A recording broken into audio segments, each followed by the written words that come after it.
And now we've got done with Borderlands 3! Borderlands 2 was released towards the end of 2012. For most people who played and loved that game, its early loot shooting mechanics and referential sense of humour made it a time capsule to look back fondly on. Gearbox Software must have recognised this because Borderlands 3 feels straight out of that period, for better or worse. That isn't to say there aren't quality of life changes here. You can now refill your ammo at a vending machine with a single button, you can mantle up objects which bring some verticality to combat, and you can pick and choose between skill tree perks to really customize your character. But at the end of the day, you're still running around shooting psychos and monsters to get bigger guns, so you can shoot bigger psychos and monsters, so you can get even bigger guns, and so on and so forth. It's a gameplay loop that has been left relatively untouched, and one that Borderlands 3 still manages to deliver effectively. Take away that loot treadmill though, and the nostalgic throwback starts to look worse for wear. The menus are archaic and cumbersome to navigate. The quest design is repetitive and uninspired, and oddly, the game restricts your ammo capacity until you can afford storage upgrades, which means for the first 10 or so hours, you'll regularly find yourself running out of bullets. And running around a boss arena waiting for ammo boxes to refill only adds to the repetitive feel of missions. And then there's the game's comedy. Borderlands 2 had a particularly juvenile, internet-centric sense of humour, and Borderlands 3 firmly maintains that tone. Now, maybe it's because I'm older, or maybe because meme technology has evolved, but the jokes here feel incredibly dated. Dude bros, dubstep, dangly parts, Borderlands 3 is all over the hot button topics of 2012. Even if you do vibe with this game's humour, it still overestimates how much you care about its writing. The story and characters are flat and forgettable, made even worse by the fact that you cannot skip cutscenes and dialogue, even in repeat playthroughs. And boy, oh boy, do the NPCs crap on in this game. In one side quest of zero consequence, featuring an NPC I would never see again, I had to sit through literally 2 minutes and 15 seconds of pointless jabbering before I could move on with the mission.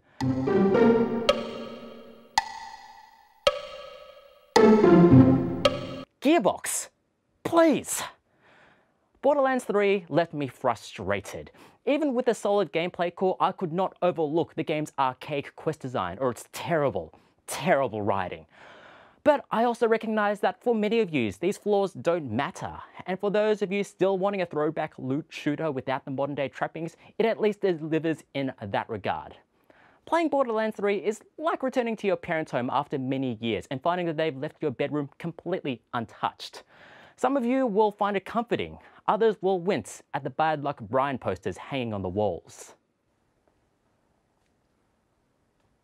It's the same but different, Don? It is very much, and I am so pleased with myself that I managed to not use this phrase during the review. It's Borderlands.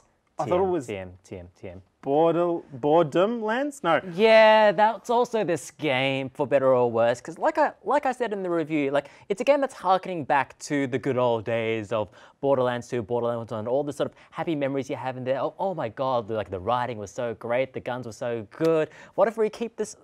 Gearbox clearly thought, let's just stick to that, and it turns out that it didn't date that well. Well, it hasn't learned a lot of the lessons that a lot of other games did, in the sense that, Destiny 2, Destiny 1 is a game as a service. This is very much not a game as a service. No, and I'm kind of glad that that they didn't go for the games as a service, because we have got plenty of looter shooters games as services out there. I've got a Division 2 account that's just gathering dust there.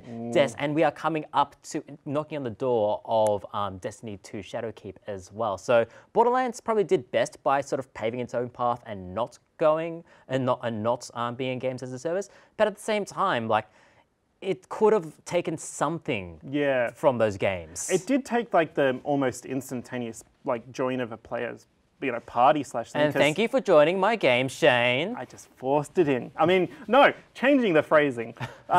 It's one of those things that, it didn't learn its lessons from other games, but it very much wanted to stick to its core audience, but not actually aging with its core audience. No, back then, Borderlands 2 probably had a very specific demographic it was aiming for. 15-year-old teenage boy who loves the internet. Great, that worked back then. The internet is a horrible place now, so that angle has sort of aged very poorly.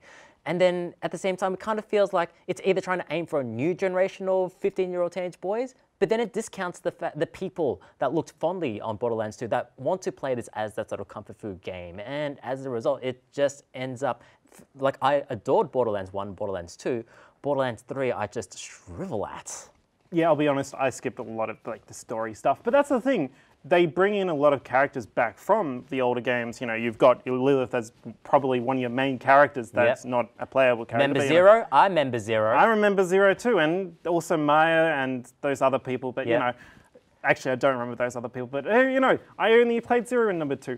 But it was the problem that if you're introducing those characters, but you're trying to aim for a new audience, you then kind of lose that kind of almost character interaction that you had previously.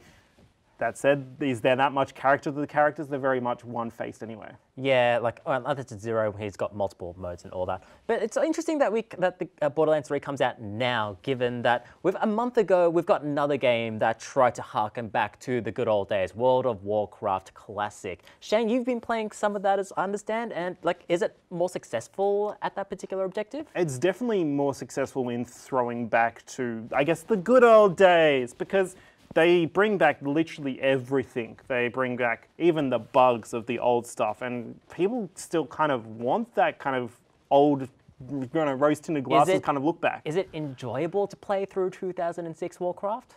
Is gaming enjoyable when you're wanting to get to level 60, but like it's just, you know, PvP getting killed instantly by, you know, a rogue or something that, you know, just backstabs you? Good old days. Yeah, the good old days. But no, it's not even.